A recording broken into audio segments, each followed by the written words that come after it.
Ravens coach John Harbaugh told players Thursday that they would not be allowed back to the team facility until Monday at the earliest in the interest of safety.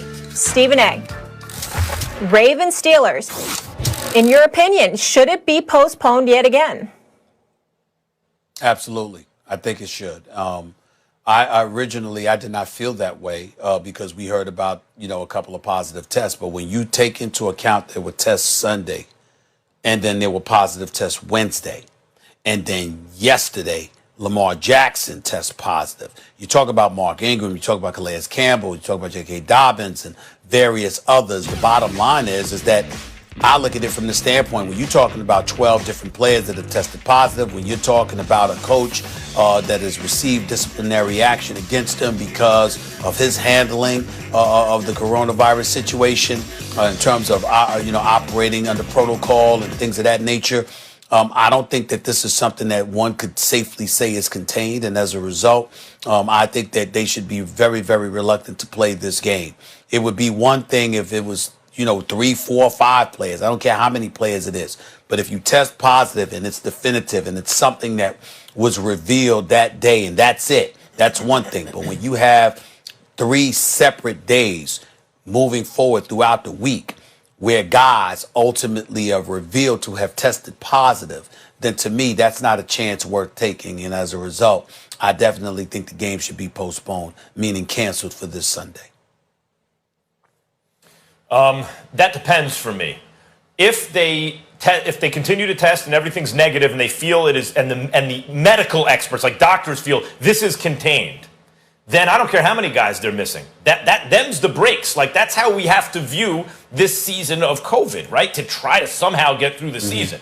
I mean, there are ethical questions as to whether we should even be playing tackle football in the middle of a pandemic. However, that was the choice that was made. So we have to realize things will not be perfect. Everyone has to make compromises and kind of cooperate to get this thing done. And the Steelers have done that. Steelers did it with the Titans. They moved their bye. Now they lose their mini bye. The whole they've done whatever and are undefeated, by the way. And so I get it, Stephen A. I'm with you if they say, no, we don't know that this is contained. This is an ongoing issue. You got to postpone the game. It has to be done. However, if it is contained, I don't care if they're missing 16 dudes. You're playing on Sunday. Right? To me, it's only a health issue. It's not a competitive thing issue. No, because the Steelers, you have to be fair to everybody. Why should the Steelers have to play a Week 18 or whatever it's going to be? Why should the Steelers, who've already had to move a game because the Titans wound up with COVID, and it turns out that they hadn't violated protocol, the Titans. Right? There was reporting early that maybe they were practicing, but it turns out the team hadn't violated protocol, and so whatever, they reschedule stuff.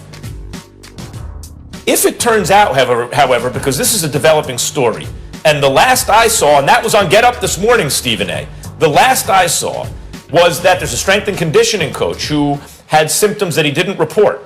If there was any kind of protocol violation on the part of the Ravens, and whether or not that led to the spread definitively, we can prove cause and effect. If there was simply protocol violations, I think, and the Ravens don't want to play on Sunday, or it's not safe for them to now do it, they should just forfeit the game. Forfeit the game. You have to be fair to everybody, including the Pittsburgh Steelers. So if they can't go, they can't go. If they follow protocols, it turns out, if you investigate it, they follow protocols, and it's unsafe to play, you have to postpone. Play Week 18. If, however, it's contained, you play on Sunday. I don't care how many guys you're missing. If they violated protocols and they can't go on Sunday, they should forfeit the game. It should be a loss for the Ravens and a win for the Steelers. I have no problem with them having to forfeit the game if it's revealed that they violated protocol. If it's not, I don't think a forfeiture is fair. If you didn't violate protocol, then a forfeiture is not fair because it's something that's out of your control. And my issue for pushing the game back, Max Kellerman, and I'm very reluctant to even spit something like that out of my mouth, but here's where I make the exception.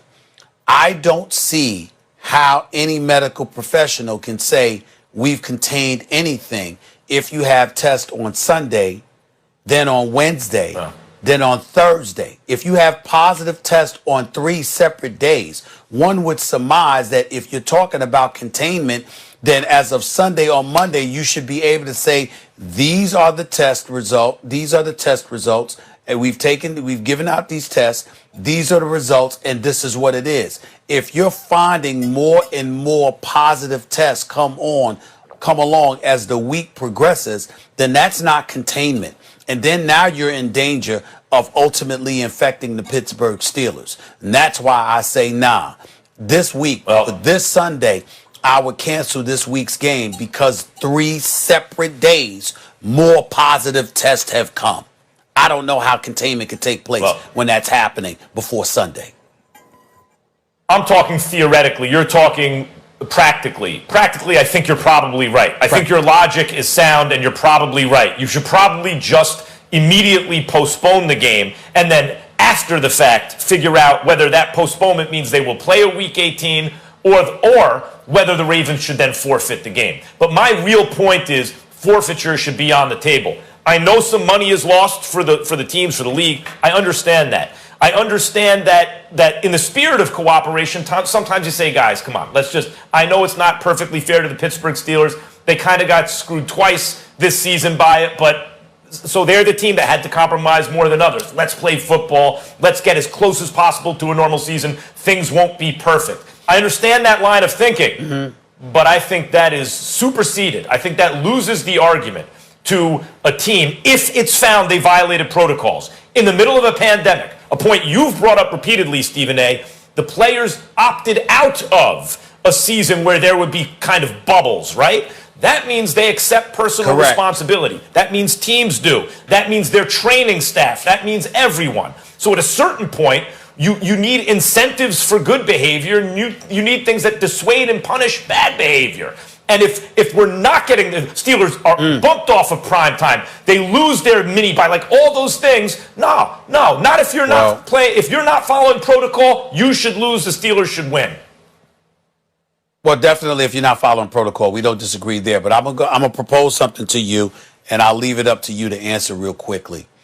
I am a proponent that now more so than ever, Max, it's one thing to ask them to be in a bubble kind of atmosphere dating back from July or August in preparation for an entire season. But now that December is rapidly approaching, we're talking about, for most dudes, a month, if not, and for, the contenders, 2 months max. I think within 2 weeks' time, a bubble should be instituted, Max, regardless of how they feel about it. They should have no say. You're asking them to make a sacrifice for maybe a month. I think that right now, more than ever, over these next couple of weeks, the NFL should be able to enforce a bubble for these teams. It shouldn't even be a debate about it. This is what Major League Baseball did for the playoffs, right? I totally agree. They need to. This is a debate show, but this issue goes beyond debate. I think we have to discuss this seriously and reasonably. You need to be elastic enough. You need to be able to be adaptable enough to try to finish this thing. 200,000 new COVID cases a day. People relaxing because they hear a vaccine is coming down the pike. The cold weather hitting. Flu season hitting. Nah, stop that. Primetime games on Thanksgiving being postponed, maybe canceled, maybe forfeited, like we don't know. No, if they want to finish this season, that's exactly right, Stephen A. There's a month or two left. Bubble it up now and get safe the way the NBA did. And don't forget, we're obviously dealing with